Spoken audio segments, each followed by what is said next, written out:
Semua media itu kalau menurut aku tuh baik, tergantung gimana cara kita menggunakan.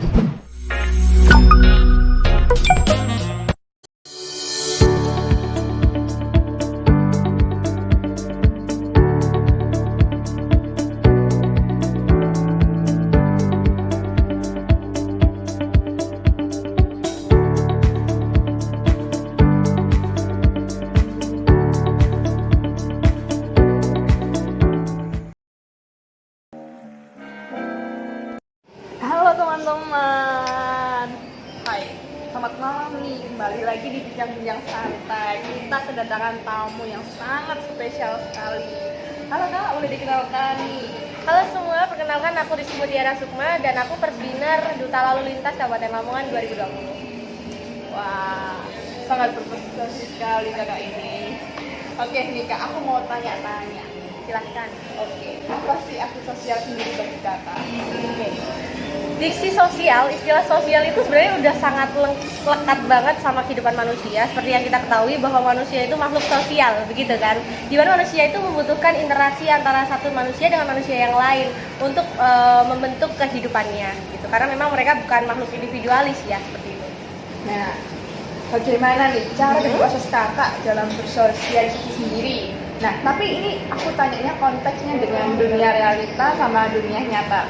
Oke, karena memang kan kita berbicara soal gimana caranya interaksi di dunia maya dan di dunia nyata seperti itu ya, Iya. guys. Oke. Karena sekarang kita melihat masa pandemi ini ya, kita lebih memfokuskan atau lebih sering menggunakan media untuk bersosialisasi, nggak secara langsung, karena memang kita juga harus mensukseskan program pemerintah yaitu 3M, menjaga jarak, menggunakan masker, dan mencuci tangan. Untuk itu kita memanfaatkan platform media lain untuk bersosialisasi. Contohnya kita menggunakan media sosial Instagram, menggunakan Facebook, menggunakan TikTok barangkali seperti itu. Tapi tidak mengurangi manfaat dari interaksi itu sendiri, tidak mengurangi kalau misal kita menggunakan kalau misal kita berbicara secara langsung nih, tidak mengurangi ketika kita menggunakan platform media untuk bersosialisasi seperti itu. Nah, ini sih Kak, tapi yang sering terjadi di sekarang nih, kebanyakan anak muda sekarang ini pakainya yang apa ya, media sosial yang apa? Oke, kalau dalam pandangan aku sendiri nih Nes, ngelihat pemuda sekarang tuh lebih sering menggunakan platform media yang memang lagi hits. Kamu tahu TikTok kan? Pasti Oh, iya. nggak mungkin nggak ada yang tahu TikTok pasti gitu. Semua media itu kalau menurut aku tuh baik, tergantung gimana cara kita menggunakannya. Semuanya itu tergantung siapa penggunanya dan buat apa media itu digunakan gitu loh. Orang lain melihat kadang TikTok tuh apa sih media sosial yang punya stigma buruk, padahal nggak semuanya begitu. Ketika kita menggunakan itu dengan baik, manfaatnya juga akan baik seperti itu. Oke. Apakah ada perbedaan sendiri nih bagi kakak Tiara cara bersosialisasi sama dalam dunia nyata maupun dunia realitas sendiri? Agak sedikit berbeda ya, karena kita bicaranya realitas aja. Kita ketika melihat platform media sosial milik orang lain, kita bisa menentukan apa aja yang ingin kita posting dan apa aja yang ingin kita tunjukkan pada orang lain gitu. Sedangkan ketika kita bersosialisasi secara langsung, hal tersebut tidak sepenuhnya bisa tercover.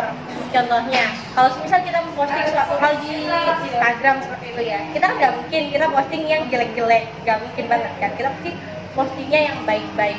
Tapi ada satu kelemahan dan kelebihan ketika kita menggunakan sosial media. Ketika kita tahu bahwa ketika kita sedang memposting hal yang baik-baik aja, membuat orang itu bakal berexpect more about me, about us gitu.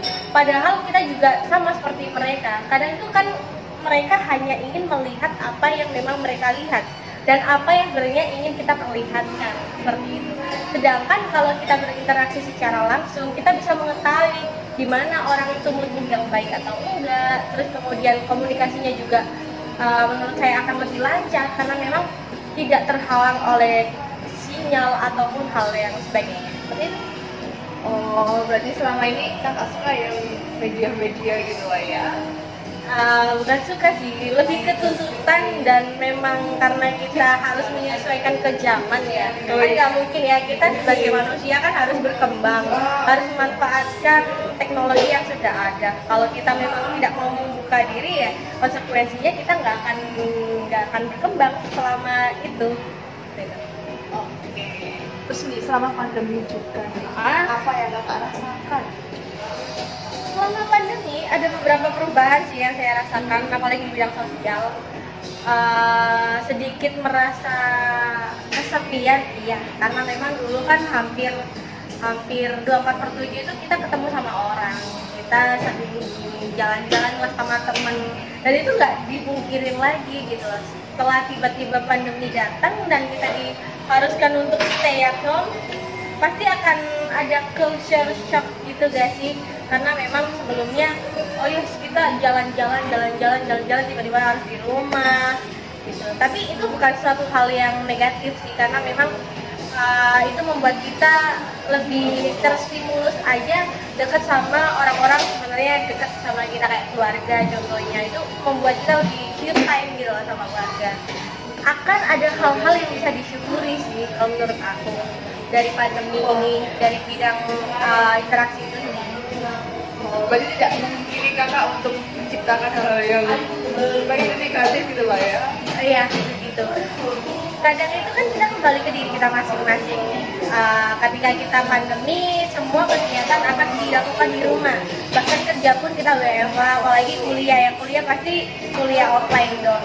Nah, di sela-sela waktu yang senggang itu, sebenarnya itu kemampuan diri kita sendiri untuk memanage apakah kita mau memanfaatkan waktu itu ke arah yang lebih positif atau ke arah yang negatif gitu. Kalau saya sendiri biasanya kalau misal lagi senggang kuliah online atau lagi nggak ada kegiatan apapun, saya suka nanam sih.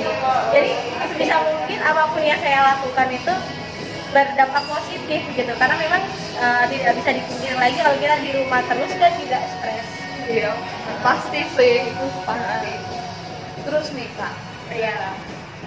cara bersosialisasi nih, menurut kakak sendiri manakah yang sangat lebih efektif sekali? Kalau kita berbicara tentang sosialisasi, pasti udah hal yang paten, udah hal yang bener-bener udah dari sananya lah.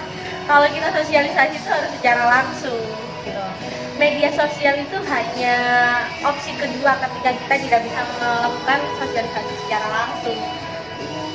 Dan secara intensitas pun akan lebih baik kalau kita bersosialisasi secara langsung, karena memang kita harus bisa melihat gimana mood orang itu, gimana kita menyesuaikan diri ketika kita berbicara. Karena memang kan kalau di sosial media kan kita susah ya, apalagi kalau memang sosial medianya itu bersifat satu arah. Nih guys, yang terakhir. Oke, masih ada terakhir. Oke. Satu lagi nih kak, yang kasih tips dan saran buat teman-temanku sekalian di sini nih yang menyaksikan podcast ini. Tips dan saran Buat bersosialisasi yang di- baik. Oke, bersosialisasi yang baik di era pandemi begitu. Iya. Oke. Bersosialisasi itu hanya dua kuncinya. Yang pertama kita harus melihat diri kita sendiri, yang kedua kita harus mau mendengarkan. Mendengarkan itu kebanyakan orang kan gini, orang itu ada yang namanya les berbicara, les public speaking, tapi nggak ada orang yang bikin les-lesan buat mendengarkan orang. Padahal yang sebenarnya terjadi itu kita harus mendengarkan orang sebelum kita berbicara gitu. Jadi interaksi atau sosialisasi itu akan berjalan dengan baik ketika kita mampu mendengarkan dulu sebelum kita berbicara, seperti itu. Kemudian yang saya katakan di awal, kalau kita berinteraksi harus melihat ke diri kita sendiri. Jadi misal gini, kita berinteraksi pada orang lain secara dua arah gitu ya. Kita harus tetap menunjukkan apa yang baik dari diri kita sendiri. Maksudnya dengan kata lain, kita misal kita lagi nggak mood, terus kita menularkan nggak moodan itu ke orang lain, itu kan bukan suatu hal yang baik gitu. Jadi ini juga bukan tuntutan sih, akan lebih baik aja kalau kita tetap stay positif kepada orang lain dengan tidak mengikut-ikutkan orang-orang ke suasana mood kita, seperti itu sih. Tapi memang itu sebenarnya hal yang simple, kecil, tapi susah untuk dilakukan. Seperti itu.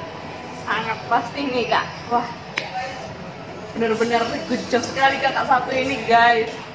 Oke kak, terima kasih ya kak menerima saya sebagai tamu di tempatnya kakak. Oh, merepoti sekali ya kak. Ya. Dan guys, podcast dari saya, like, comment, and subscribe.